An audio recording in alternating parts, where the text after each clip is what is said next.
What's up, guys? Welcome to my replay viewers. Thank you guys so much for jumping in and checking out my broadcast. Sorry I missed you live, but so glad you guys took some time to check it out. What is up to my live crew this morning? Great to see you all this morning, and so glad to have you here. I appreciate y'all coming in to hang out with me on this Wednesday morning. Jamie, what's up, girl? It's nice to see you this morning. Jackie, good morning to you. Kat, good morning to you. Alexis, good morning to you. Brian, what's up, buddy? Adam, good morning to you. Alexis and my other Alexis is here. Good morning to you as well. Tracy, good morning to you. I see you. Y'all are amazing and I appreciate you.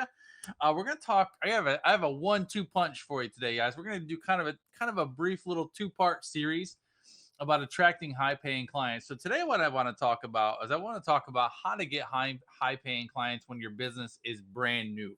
So if you are just starting out, or if maybe you're early on, like if you're in your early like 1 to 2 years in business early on, and maybe you've collected some low fees, but you're trying to figure out how to collect some premium fees. I'm talking to you today. I'm going to be talking about four simple secrets, four really crucial components that you must have in place if you want to attract paying clients. And these things will really help you kind of cross that bridge into attracting paying clients. That's what I'm going to be talking about today. Tomorrow, I'm going to talk about your high paying client mindset. So, tomorrow, I'm going to share with you 5 of the most common money mindset blocks that are stopping you from collecting premium fees. And I can almost guarantee you, if you're a new entrepreneur or newer entrepreneur, and you're either brand new or in your first couple of years, you're struggling with at least one of those, if not a couple of those. So today we're going to talk about 4 things you need to absolutely get set up in your business to attract paying clients. And then tomorrow we're going to talk about money mindset blocks.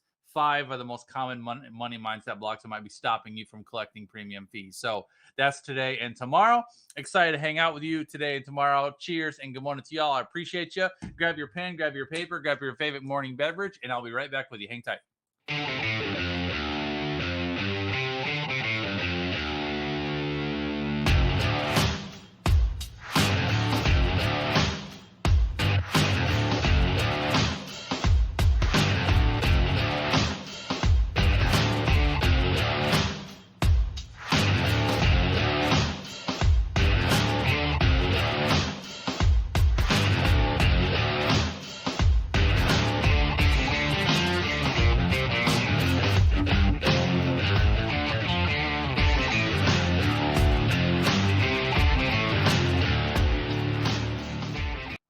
All right, y'all. Justin Kaplan Pro is my name. JustinKaplanPro.com is my website. I'm a startup business mentor and a branding strategist that specializes in helping startup entrepreneurs turn your passion, your gifting, your ideas into a profitable and scalable brand, leveraging the power of social media marketing. If you are new to me, welcome. I'm so glad you're here. If you want to put hashtag first time in the chat stream, whether you're live or whether you're on the replay, I would love to know that you were here, and my crew would love to make you feel welcome. So let me know if it is the first time you've ever joined in with us, and we are going to dive right in. Lindy, what's up, girl? Thanks for coming in this morning. Appreciate you. Tasha, good morning to you. Hope all y'all are having a great morning so far. Hope your morning beverage is delicious.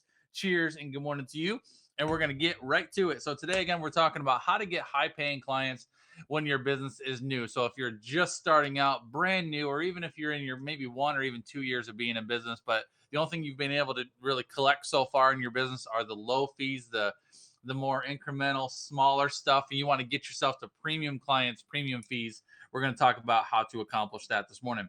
I'm going to give you 2 quotes, and I really want you to hang on these 2 as we talk through today and tomorrow. Shirley, good morning to you, buddy. Both of these quotes are mine. 2 things that I very, very, very want you to consider. The first of which is the service provider that best demonstrates that they understand their prospects' problems and can provide a valuable solution is usually the one that gets the business. I'm going to say that again. The service provider that best demonstrates, not says, but demonstrates that they understand their prospect's problem and can provide a valuable solution is usually the one that gets the business. And the reason why I use that word demonstrate is because people need to see that you are someone that can help them. It's not enough just to basically be like, here I am with my new business. This is what I do. This is what I specialize in, and I can help you. They have to experience that. They have to have moments with you. They have to have experiences with you to see that you are someone that they can jive with and work with, and they have to see you have to be believable. It's very, very important to be believable. Believable is such a powerful thing because once people believe in you and they like, I think you can help me.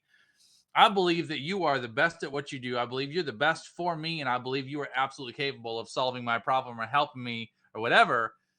Once you become believable in the eyes of your audience, that's when premium fees come a lot easier. Is because you're not having to prove yourself anymore. And once you've proven yourself and you've become believable in the eyes of your audience, then it's just a matter of sharing your value and continually building trust and rapport. But being believable is very, very important. All right, so that's important. Demonstrating your ability is very, very important. This is why those are all my people. I talk all the time about going live, sharing your content, doing videos, writing posts, doing podcasts, getting yourself out there. It's not marketing. It's not even about marketing. I mean, when I talk about creating content and putting yourself out there on the web and giving people the opportunity to experience you, it's not about, I really want you to go out and market your business. Forget marketing.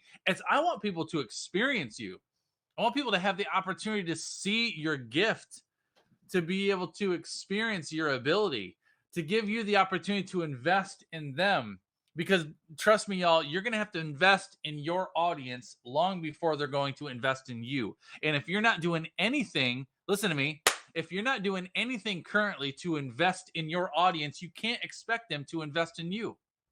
People think today that they can just roll out and just build a brand and build a website and throw it out on the web. And here I am. I have a new website. I have a book available. I created a course and you can hire me for coaching.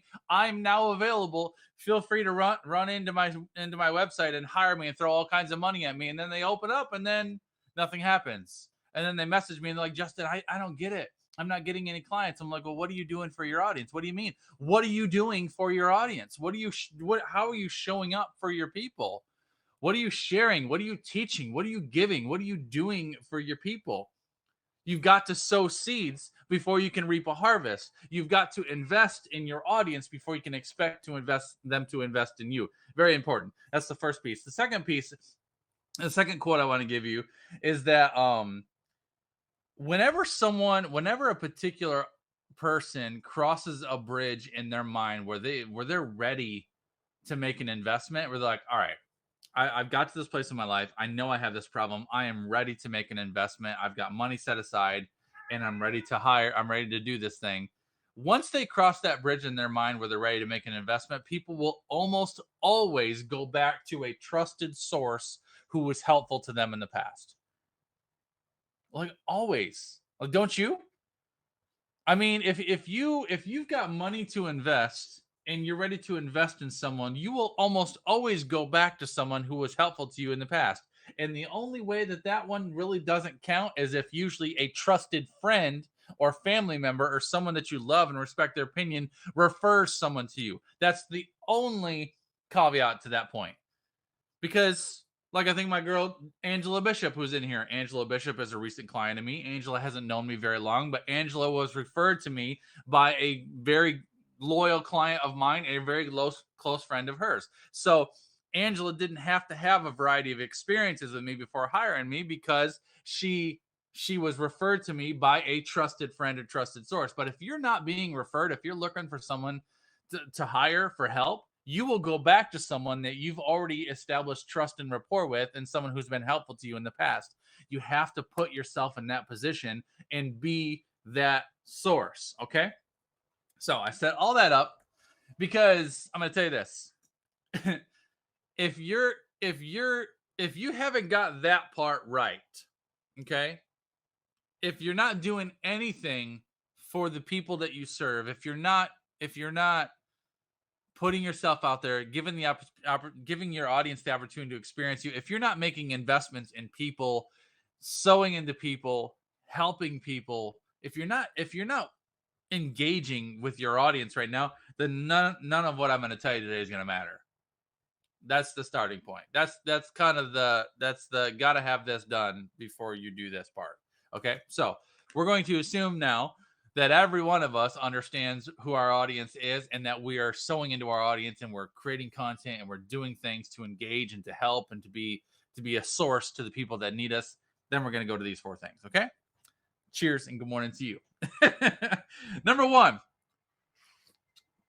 really what I'm giving you this morning is I'm giving you the 4 things that I have heard over and over and over and over again from the people that pay me premium fees and to the clients that I serve who have also collected premium fees. This is testimonials from people that have said, this is what one of the primary reasons why I hired you. This is why I was comfortable paying 5 figures for your services. This is why I've been coming back to you year after year after year. This is why I felt confident with that investment. It's these 4 things. So these are 4 things that your potential client needs to see in you and needs to see in your business, in your brand, before they're going to be ready to pull out their credit card with the big limit on it. Okay. Cheers and good morning to you, Sherry. It's nice to see you this morning, buddy. Number 1 is they need to be able to research and expand on their own. What does that mean? That means when someone has an experience with you, that first experience where they are intrigued and you've captured their attention, and all of a sudden they see you as someone who could potentially help them. Once you've crossed that bridge and captured their attention, one of the first things that they're going to do is they're going to research and look you up. And I like, and can we just be our own case study here for a second? Is that true? I'm like, do you do that? I do.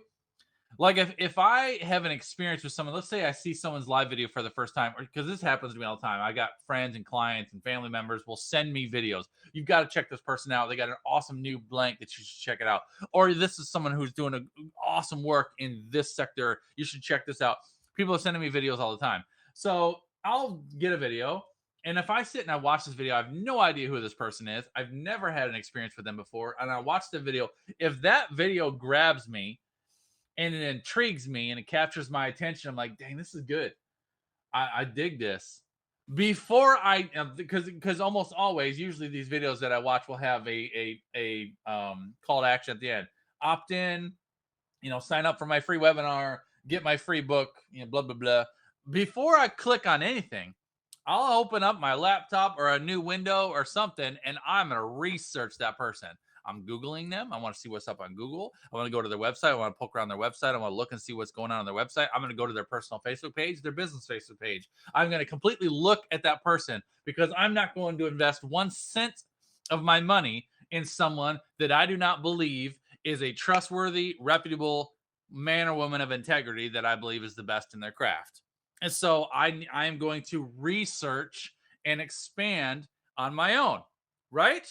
Do you guys do this? This is what I do. This is today's consumer, y'all. So turning this to us, our topic today is how to get high paying clients when your business is new. I want you to get this, all right? The people that will pay you premium fees don't necessarily care if you're new in business. Because if you are, this is the thing. Even if you're new in business, it does not mean that you are new to your craft. And I'm leaning into you because I want you to get this. I want you to be confident in your abilities. Just because you decided this year to monetize your abilities and leverage your craft, leverage your knowledge, leverage your expertise to start a business does not mean that you are new at what you do. It just means you're new at starting a business and building a business from it, which is why people that pay you premium fees won't necessarily care if your business is new. All they need to know is, what are you gifted at? What is your ability? How can you help me? And if they can see clearly that you are someone who knows what you're doing, you have a plan, you have a process, and you can help me and serve me. What is your fee? I'll pay it. They will absolutely pay that fee. It doesn't matter. And the reason why I know that is because I have lived that. I have lived that, and I've seen my clients live that. And the problem that I had when I first started is I didn't have anybody telling me that when I first started. And I believed I've got to earn my salt. I've got to take my time. I got to work myself up. I got to be cheap to start because I'm brand new and nobody knows me. I had 15 years of high level advanced corporate training. And I started this brand new business thinking, well, nobody's going to know who I am. Nobody's going to trust what I do because I'm new. I was a friggin' expert. I still am an expert at what I do. I just was new in business. And it took me all of a sudden people realizing that, you know what, if I charge this much, they pay it. Okay, well, I'll raise it up a little bit. I charge that much, they pay it. All right, I'm gonna keep going. I charge it up again, they pay it. Or let me double that amount and see what happens. They pay it. I went from selling things from $500 to $10,000 and people are still paying it. I'm like, it's because of the way I present myself and because I have a confident belief in my ability. So I want you to get this, y'all. Your newness in business does not prevent you from collecting spectacular fees and making an amazing living. Your mind is what's in the way, which is tomorrow. Why I'm challenging you. If you're watching me today, join me tomorrow. Tomorrow, we're going to talk about 5 of the most common money mindset blocks that are stopping you from collecting premium fees. But being able to research and expand on their own. So, practically speaking, a few things that I challenge you with. First of which is you got to have a website. I don't care who you are, what you do. You have to have a website because that's one of the first places that people are going to go. All right, having a website set up that highlights who you are, what you do, and gives people the opportunity to check your stuff out, see your services. That's important. You got to have a website. Second thing that I do believe is important is a Facebook business page. Now, I'm not going to talk about Facebook business pages today because honestly, me personally, I hate Facebook business pages. You don't, if you go to my Facebook business page, you don't see me doing a whole lot of stuff there. I don't do a lot of stuff on there because the algorithm for a business page sucks. I do my stuff primarily off my personal page. That's where I share my content. However, I do believe a Facebook business page is an important aspect for credibility. So it's just a credibility piece. And so I think if people happen to land on your Facebook page, they're going to look to see if you have a business page. And if you don't have a business page, there's something that's just kind of off about that. And I've had conversations with a lot of people about this. Like, do you care if a business has a business page or not? And they said, yes. One of the first things I'll look at on Facebook is if they have a legitimate business profile on Facebook. And the thing for those of us that are in marketing is like, it's easy to set up a business page. It's not really a big deal, but your consumer views it as a big deal. So even if you don't post and do a bunch of crazy stuff there, just set up a business page on Facebook, get a great high quality cover photo, get your profile picture, fill out all of the about info. You know, my bio's there, my business information there, my website is linked. There's people can leave me testimonials on there, which is excellent for credibility. And then all of my live video content is shared there. So there's video content there. You know, Jamie says all of her business pages posts are shared from Instagram. So she does all of her primary posts on Instagram and they share to her business page. My primary content method is my videos. So my videos, I go live from my personal page because the algorithm's better. And then I share that stuff to my business page. That's fine. It's not about the content on your business page. It's about having a business page. So that's important for credibility. The other aspect of being able to research and expand on their own is your personal Facebook profile. Okay. I do an entire training just on this. All right.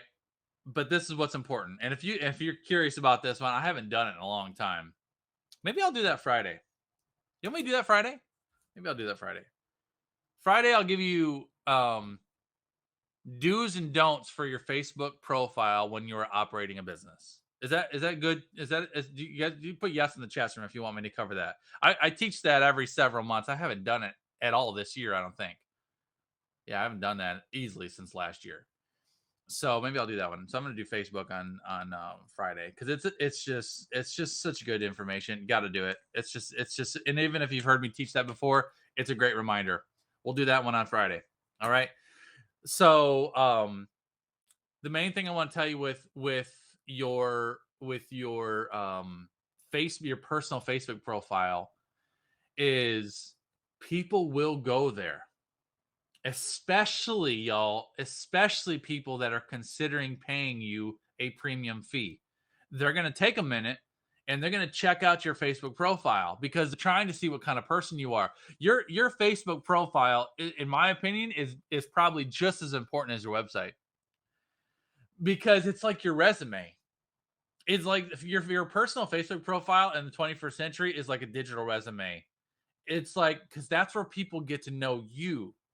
They get to see all the things that they want to know about you. And so you have to manage. It's like when you are brand new in business, you are your brand manager. And you have got to manage carefully and intentionally all the things that a potential client will take time to go and look at before they will pay you a premium fee.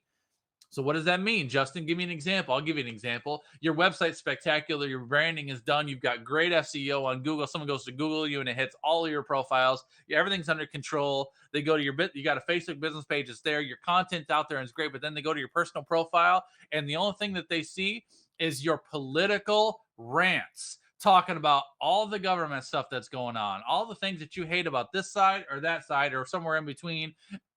You've lost them. It's all it takes. It's literally all it takes.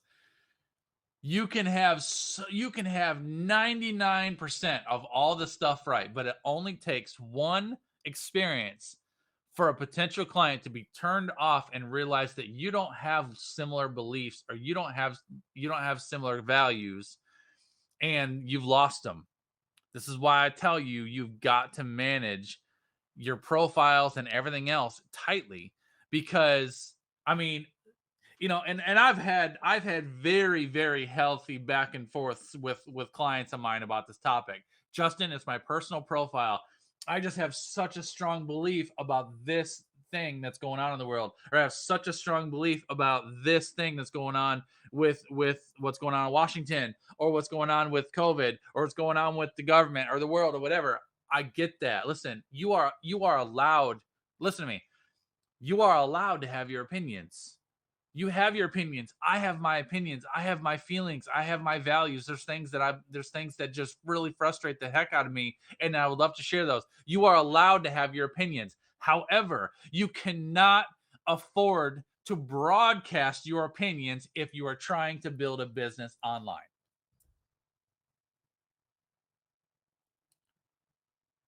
Choose which one you want to draw attention to.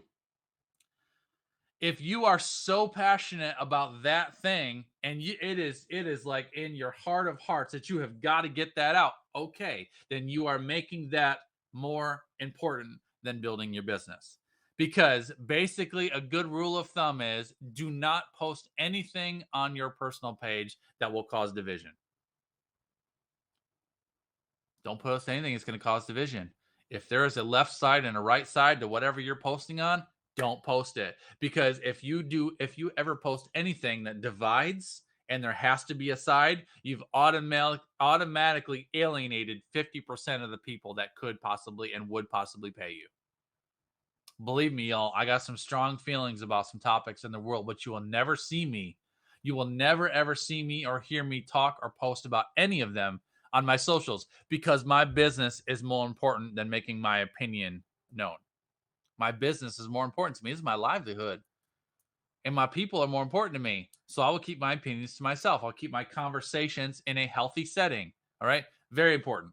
Right. Great point, Kat Gartung. Kat just said, would you put your political rant on your resume sending it into a job interview? No, you wouldn't. So don't put it on your Facebook page, because your Facebook page is the same thing. Okay. All right. Tangent over. So first one, number one, I spent a lot of time on that, but it's very important.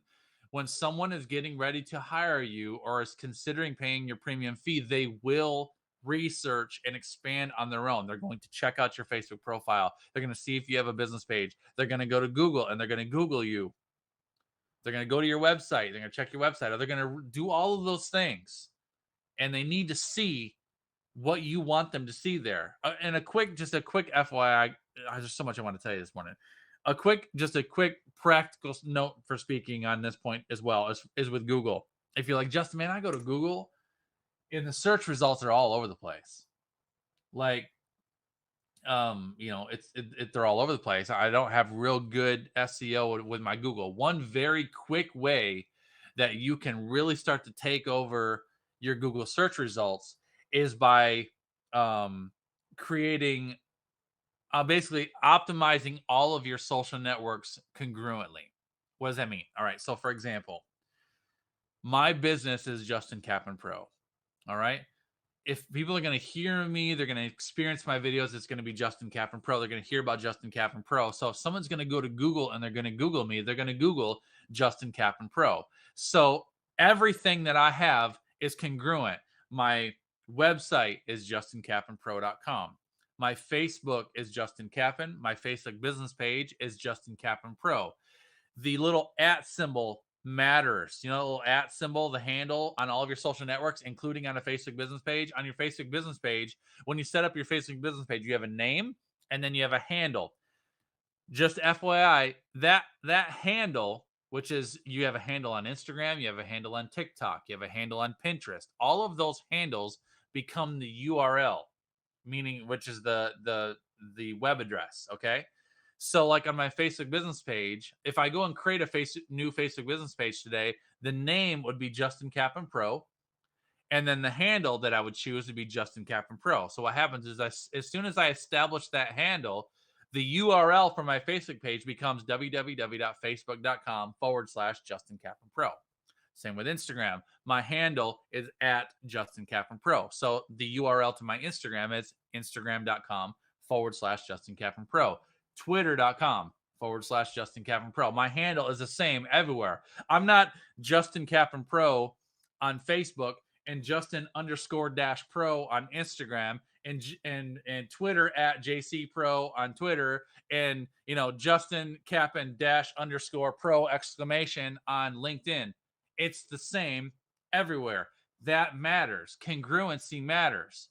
So if you and let me go this way. So people are like, well, Justin, this is my name, but my business is called 123 Bakery. Okay. Which one is most likely going to be searched? If people are going to have an experience with you, are they going to research your name, John Smith, or are they going to be researching 123 Bakery? Which one are they more likely to type into Google if they're wanting to look you up? They're probably going to, you're like, Justin, they're probably going to look up 123 Bakery. All right. Victoria, how do I do that if my business name is different? That's where I'm going. Victoria. So Victoria, wings, remind me, something wings. I just lost it, Victoria. Please remind me what your business name is. So if I'm going on the example of 123 Bakery, like, Justin, my business is 123 Bakery, that's what people are going to look up. All right, well, then you want your handle everywhere to be 123 Bakery. Okay, so what I would probably do is I would probably, if I would create a business page, the name of the business page, 123 Bakery, the handle, there you are, Give Your Heart Wings. So Victoria, your business page would be Give Your Heart Wings. The name would be Give Your Heart Wings. The handle would be Give Your Heart Wings. That would be your handle. Or you could also put, because Yoga by Victoria is an important piece of that as well. You might put in the business name, the name of your business, Give Your Heart Wings. I'm sorry. The handle of your business, Yoga by Victoria. In the handle, Give Your Heart Wings. Instagram, the name, your actual name of the page, Yoga by Victoria. Your handle, Give Your Heart Wings. Twitter, Give Your Heart Wings. Pinterest, Give Your Heart Wings. You want that handle to be the same everywhere. The reason for that is because it makes all of your URLs the same everywhere. And when someone goes to Google and types you in on Google, they look up Give Your Heart Wings. If you type something in on Google, Google's job is they want to show you exactly what they believe you're looking for. So as soon as you search for something on Google, it puts out all these feelers and trying to gathering things that are consistent. So if there's a Give Your Heart Wings on Facebook, a Give Your Heart Wings on Twitter, Give Your Heart Wings on Pinterest, a Give Your Heart Wings on Instagram, it's all the same. Oh, this is what you're looking for, and boom, and then you start dominating your search results. But if all of those handles are different, then Google's like, they don't recognize that that's the same person, and so your Google search results start to become a little bit messed up. All right, does that make sense? Put yes in the chat room if that makes sense. Your handle, whatever you choose to be your handle, has to be the most important thing that people most likely search for, and you've got to get it consistent. It's got to be consistent, the same handle everywhere. Very important. Jackie says, notice someone on one of my social media sites is using my handle with an exclamation part. So I said, maybe they will send business my way. Maybe, but I wouldn't worry about that. I really wouldn't. Especially in the business that you're in, Jackie, you're gonna have people that may try to do variations of your name.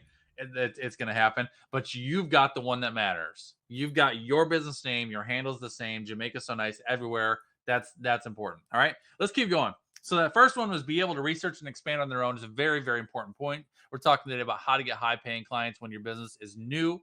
and for things that your clients will be looking for before they're going to be ready to hire you. All right. The second one is verifiable quality. Verifiable quality, which comes in the form of testimonials. Two places that are brilliant to have people leave testimonials, but the one I'm going to tell you that's most important right now in this day and age is a Google business listing. It's free. It's simple to set up. If you've never done this before, go to Google today and just do a search, type in Google My Business, and it'll create up a Google My Business listing. You can create a Google business listing even for an online business that does not have a physical address. There's a common misconception out there that you have to have a physical address listed on your listing to be listed on Google. That is not true. You can actually do a Google business listing without a physical address. The only thing that happens if you don't post your physical address is you won't be able to capture as much local search traffic if you don't put a local address on there. But still, having a Google business listing is very, very powerful and very, very important. And then what you want to do is if you set up a Google business listing, you can put your logo, your graphics, you can put your services on there, you can put your about on there, you can link your website to it. It's a thorough business listing. Highly encourage you to do that. And then what happens is then you also get your own link that you can send to people to leave you a review. So what I encourage you to do, if you are brand new and if you've never done a Google business listing before, make that a priority. Do that today. It's very easy. Get that set up. And then once you get that set up, you'll get a link in there. And then I want you to use that link and I want you to send that link to anybody that you have ever served and ask them if they'd be willing to leave you a review. And then anytime you serve anybody moving forward, send that link to them and ask them to leave you a review on your Google business listing. And then that will be tremendously impactful because once you get a business listing established and you start getting reviews on there and you start getting traffic on there, then when someone goes to Google and they search for you on Google, the first thing that's going to come up is your Google business listing. It'll show 5-star rating from however many reviews, your website, your imagery, and sometimes that's all people need just to see that. I'm telling you, I'm telling you, if you're brand new, you've just started out and you get a Google business listing and you get a handful of people reviewing you, and then you have an experience with someone that's like, dang, Lindy Gardner is an amazing life coach. Look at what she was able to do. I gotta look her up. And they go to Google and they look you up on Google and they see your Google business listing and you've got 5-star reviews, you've got ratings on there, you've got a website on there, you've got information. That's enough. Like that might be just enough for them to go on there. That's enough for them to view you as credible and serious. All right. Very, very important. Victoria, how do you change that? It's a great question. Victoria's trying to figure out how to change your handles. Every platform is a little different. And if you can't figure it out, get in there. And usually it's in settings, whatever platform you go to. She's trying to figure out how to change her handles. If you go to your settings on every platform you're going to, no matter what it is, go into settings and you'll usually see a spot that shows that little @ symbol and you can change it. If you can't figure it out, just tell me what platform you're on, message me and I'll help you with it. Jackie says, what is the other way to verify your Google business listing without an address? Google business listing has been messing up my address, so I cannot complete the process. Are you listing? Think about this. I've been messing up your address. You're welcome, Victoria. That's tricky. I wonder why what happens when you set up a Google My Business listing, they're going to mail you a postcard that has a number on it. And then you have to wait for that postcard to come in. And then you have to enter that number in your listing to verify your location and verify that you're a legitimate business. That's their protocol to make sure that you're not a spam account trying to be created. So I've never tried verifying another way. As far as I know, I think that's the only way you can verify. I don't know if there's a way for you to get a hold of Google, Jackie. I'm not sure why they'd be messing up your address. But that's an important piece to that. All right. So verifiable quality. So the Google business listing is a spectacular way. The other thing that you can do too, which is a good thing to do, if for some reason you're struggling to get a Google business listing set up, also you can have people leave reviews on a Facebook business page. But if you're going to do it, if you're going to go to the effort, if you're going to tell someone one place to leave your review, I'd much rather see it on Google. I also heard wind recently that Facebook was going to be doing away with the review process on Facebook business pages. I haven't seen if they've actually done that yet. I need to check that out. Because they may have already been done. I had a 5-star rating and several reviews on my Facebook business page, but I haven't checked that recently. So you may check that. That you may not be able to leave reviews on a business page anymore. Let's keep going. Next two I want to give you. Number 3 is a clearly defined solution. All right. Now I'm going to tell you this.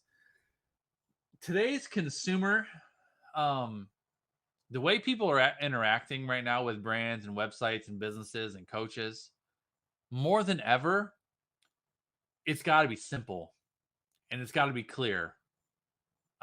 It doesn't necessarily mean that your process has to be simple, because if you're providing powerful transformation or an awesome all-inclusive service, there's a lot of detail to that. There's a lot of detail to what I do.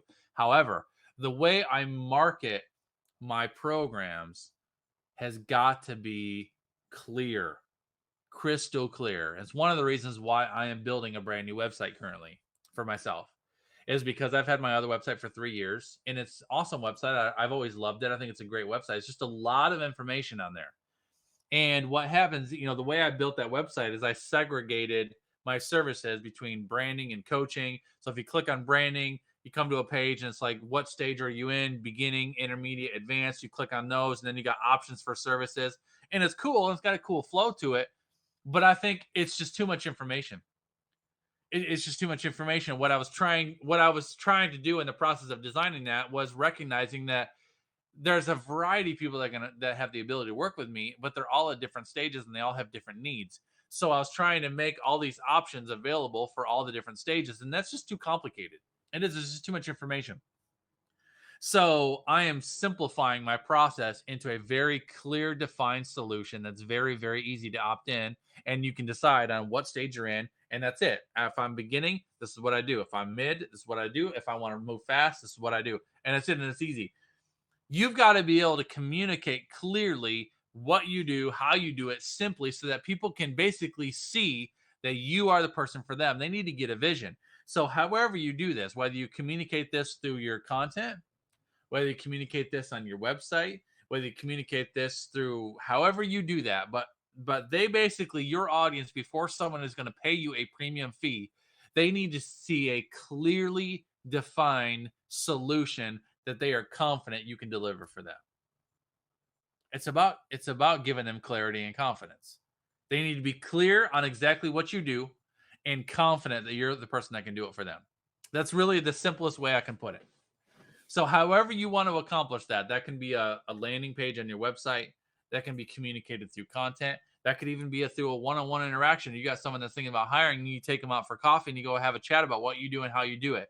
If as soon as someone if someone has money set aside, they're ready to invest, and they are intrigued by you, they've researched on their own, they've checked out your testimonials, they see that you got a reputable history, and they have a conversation with you, or they visit your website, and they are crystal clear on what you do and how you do it, and they are confident that you can do it for them, they'll hire you.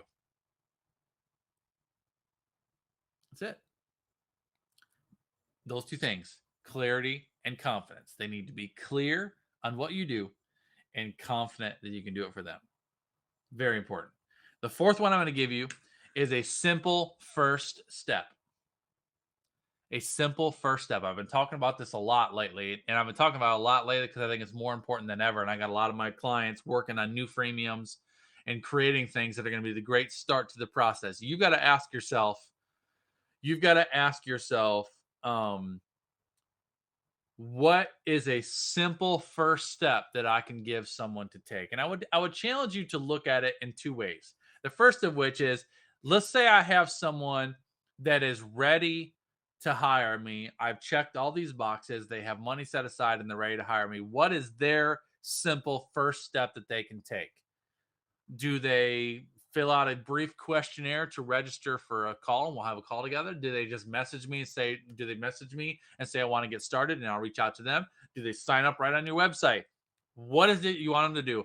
Make that opt-in simple. So as soon as someone crosses that bridge in their mind that, yeah, I'm ready to hire you and ready to pay you, how do I do that? You want to make that as easy as possible. The second thing to look at is, what if you've got someone that they've researched and expanded on their own and they like what they see? They've verified your testimonials. They're clear on what you do. They're confident that you can do it for them, but they're just not sure yet. They're not, maybe they've never hired a coach before. Maybe they've got to take a minute to save up their money. Maybe just right now is not the right season, but they might be ready in about 30 days or so. They're just not there yet. What simple first step can you give them to get them started leaning into you and taking some steps forward, even if they're not ready to hire you yet? That is a powerful thing. You've got to get that done. Got to get that done. A simple first step. So a great starting point. So if they're not ready to hire you yet, what can you create for them that's going to give them a place to get started? So for example, I have an all-inclusive business process. If you are looking at starting a business, I can help you from ground floor to soaring. I can take you through every step of the process between branding, business development, marketing strategy, business strategy, growth strategy, income streams, all the things. I'll help you with everything from start to finish. But if somebody's like, man, Justin, I'm not ready to pay that premium fee yet, I'm not ready to go all in yet, what can you give them? I can give them a startup business bundle. I'm actually creating 2 new freemiums right now, which I'm not going to let the cat out of the bag, but both of those bundles are startup processes for someone who is not ready to hire a coach yet, but they are ready to take a step forward, right? So what I want to do is, if I get someone that crosses all, basically what it's come down to, let's just be simple for a second. Basically what it comes down to is, if I got someone that I've checked all these boxes for them, I've done all the stuff right, they're just not ready. That's okay. You're going to have people that want to hire you but can't because they don't have the finances, or the timing's not right, or they got to talk to their husband, or they got to adopt their next cat before they do that, whatever that is. Right? They're not ready. That's okay, because I've done all my piece right. So what I do want to give them is, I don't want them just to go away because they couldn't hire me yet. What I do want to do is, I want to give them something they can sink their teeth into and get to work on. And I'll actually tell people, had phone conversations with someone, will ask me, how do I work with you? What's that look like? And I'll tell them, like, all right, I need to save up my money. I don't have that money right now, but I'm going to save that up because I really, really want to work with you. But I'm just not ready to a point right now. I don't want to be like, all right, well, that's cool. Maybe I'll see you later. Hopefully I hear from you in a couple months. No, I'm going to be like, I totally get that. It's fine. What I want you to do right now is, I don't want you to not move forward simply because you got to save up your money. So I'm going to give you this startup business guide. And I really want you to dive into this. I want you to start the work on it, work through each of the questions that I have here, work through the process, start answering some of these things, start figuring some of these details out. And then as you work through this, reach out to me. Keep in touch with me. I want to work you through this. So then once you get to as you work through this, what this is going to do is going to get you working on the right things on your own. And this might take, 3 to 4 weeks on your own. That's a good month. So hopefully, ideally, if you can get through this entire startup business guide, by the time you get to the end of it, we'll have accomplished a ton of stuff.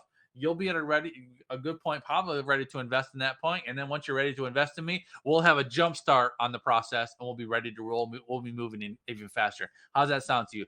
Oh, Justin, that sounds so great. I love it. Perfect. I'm going to send this to your email right now. It should be hitting your inbox shortly.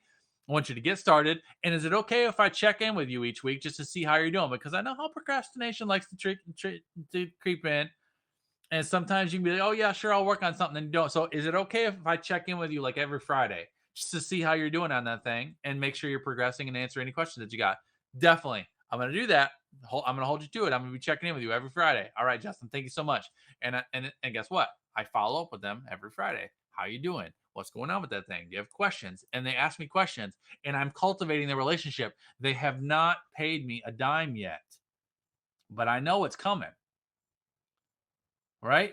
That's what I'm talking about, y'all. So many people are like, well, this is what I charge and this is what I do. And can you pay that? And they're like, I'm not in a position. All right, well, let me know when you're ready. And then they move on because that person's not ready. Just because that person's not ready right now doesn't mean that they might not be ready in a month from now. I have had this experience so many times. I've actually had someone that told me they weren't ready, And I did this exact process. I laid out what we should go from here, how I can help you for free, and I'm gonna get the stuff moving. And they called me 3 days later. Justin, you won't believe it. My husband just got an unexpected bonus in his business. We're ready to go. How do I get started? I can pay you the whole fee right now. Awesome. I'll pay you the whole fee. Let's keep working on this document. This is a great place for us to get started. And I just go.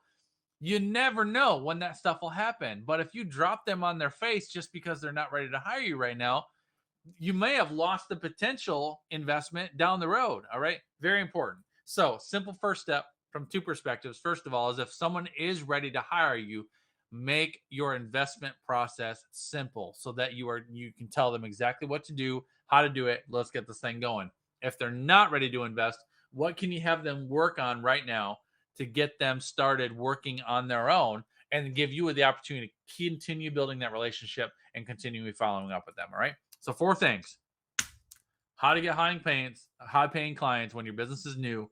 First of all, is be able to research and expand on their own, verifiable quality in the form of testimonials, a clearly defined solution. Remember, confidence and clarity. They got to be clear on what you do and confident that you can do it for them. And the last one, number 4, is a simple first step. That's what I got for you today. Join me tomorrow. Tomorrow, I'm going to be talking about 5 of the most common money mindset blocks that are stopping you from collecting premium fees. I guarantee if you are new in business, you've got at least one of those, if not a couple. And we're going to tackle those things tomorrow, money mindset. And then Friday, we're going to talk about Facebook, do's and don'ts for your personal profile when you are operating a business. And then I go on vacation. Y'all. So in case you don't know, that's because I haven't told you yet. I'm going on vacation next week. It's my last vacation week with my family for the summer before my kids go back to school. And we're taking some time away with grandma and grandpa and my brother and his family. And we're all going to go camping for a week. It's going to be great. So I will be on vacation next week. So Friday will be my last broadcast. And then I will be out and about for a week, FYI. All right. Y'all are amazing. I appreciate you. I know 48 minutes of your time is so valuable. So I appreciate you guys spending your time with me this morning. Cheers and good morning. I hope your morning beverage was delicious. I hope your Friday is amazing. Be intentional with your time today. Be intentional with your talent. Be a good steward of the assignments that God has laid on your lap today. And I will see you guys all around the web, right? Take care. God bless y'all. I'll see y'all later.